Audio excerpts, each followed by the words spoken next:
Moon Mondays. So, coming off the solstice and the new moon, both in Cancer, I'm wondering, how are you doing with nurturing yourself? Are you taking care of yourself as the summer in the Northern Hemisphere ramps up, or winter in the Southern Hemisphere? Up here, it's like there's heat, it's busy, there's a lot of summer activities, right?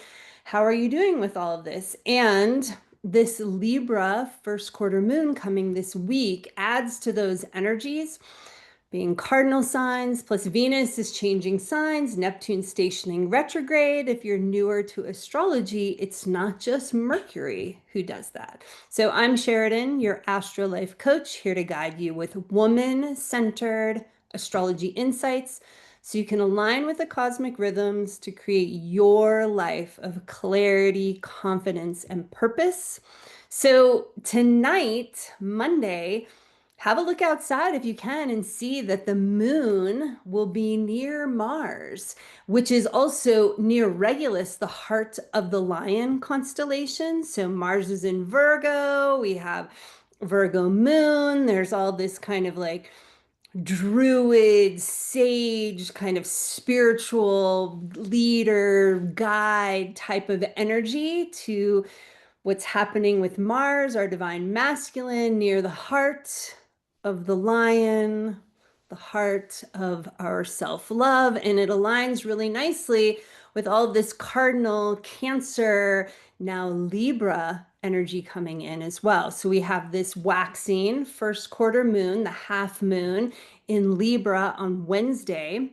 So cardinal signs kind of rule this month's phases, right? So we have the Cancer new moon, we have this Libra first quarter moon, we have the Capricorn full moon, and then the Aries last quarter moon coming in July. So those cardinal signs I like to think of as serving others, right? I learned that from the Shamanic Astrology Mystery School. They call it like serving the community. And I've just abbreviated it to serving others, but they have this giving outward, serving the community, our people, our families, friends, neighbors, coworkers, children, all of that type of energy. But the key piece with these signs is that they can easily overgive, right? They can start to focus so much on everyone else that they neglect or abandon themselves. So I find it's often really important for these serving others signs to learn about serving themselves first, because as we all know, we can't give when we're running on empty, right? We start getting snippy, we're agitated, we can even start to be mean, right? So it's like we need to be able to fill our own cup up first. I've said this a million times on the airplane, put our own oxygen mask on first before we can truly help and assist others. And I feel like that is the energy that's really alive for us with this Cancer moon month that started with the Cancer new moon, right?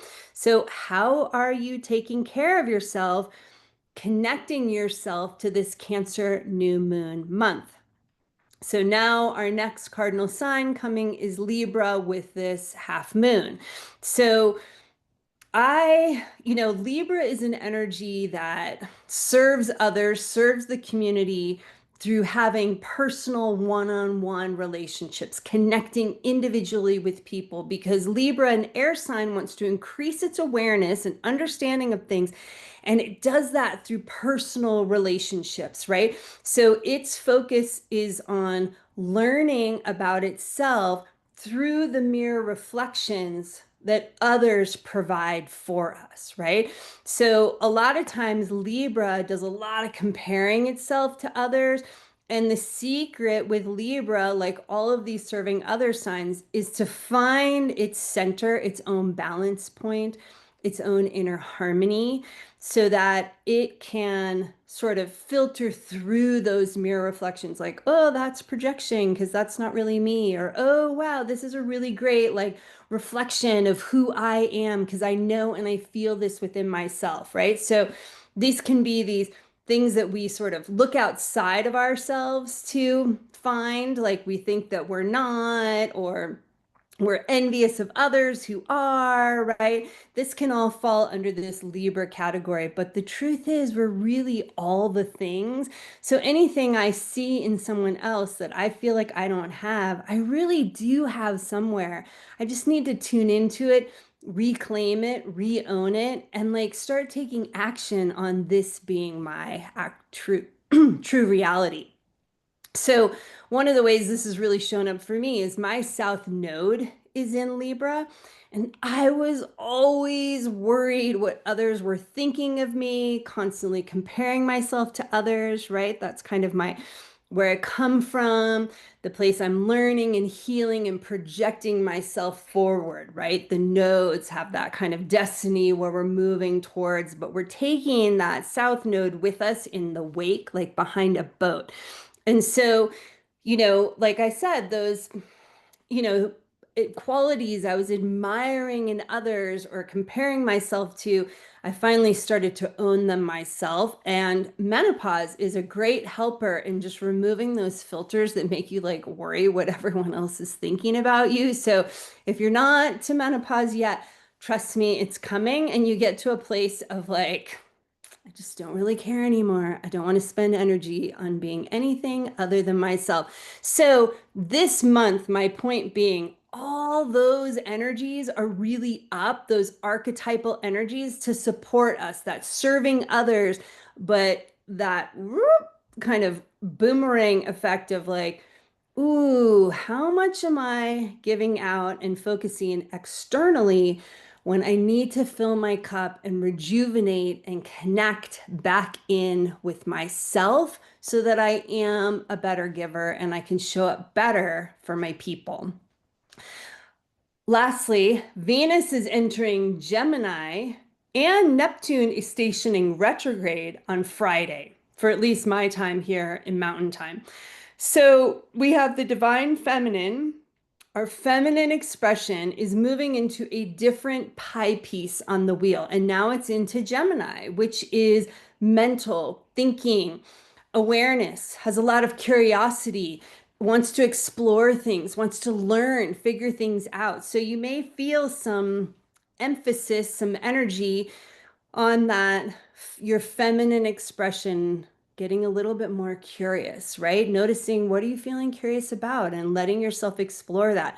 Notice where Gemini sits on your chart as well, because Venus is going to be transiting that part of your chart. So it's going to be activating that house, the planets in that house. All of that kind of stuff will help give you clues of what Venus entering Gemini means for you. And then Neptune stations retrograde. So Neptune continues that huge 2025 into 2026 focus of what is like this Pisces, this intersection between Aries and Pisces, right? And Neptune was in Pisces, moved to Aries. Now it's retrograding back. It's going to go into Pisces again. So we have all of this, where's the place of me I am versus meets with serves the collective, right? So it's kind of a layering of these similar kind of energies for this month. So Aries and Pisces, where's this happening in your chart? Neptune's that place where we have to go inward to find ourselves, connect with ourselves through our hearts. And then that opens us up into the heart of the universe, right? That it's through going in that we then go out, which is another beautiful kind of energy to support us with this Cancer Moon month. All right, so if you're feeling called to work more consciously with the phases of the moon to create more of the life you really want to be living, knowing there is more for you, I invite you to explore Moon Sister Circle. It's a sacred space where we align with the moon's phases and use soulful life coaching to reconnect with who we truly are and gently support the blossoming of our authentic inner soul selves. You can learn more at the link below. And next week, I will see you when Uranus enters Gemini. We have so many outer planets changing signs right now. It's so significant. And we have the Capricorn full moon, not new moon, full moon, Capricorn full moon. So thanks for watching, and I wish you an empowered feminine week.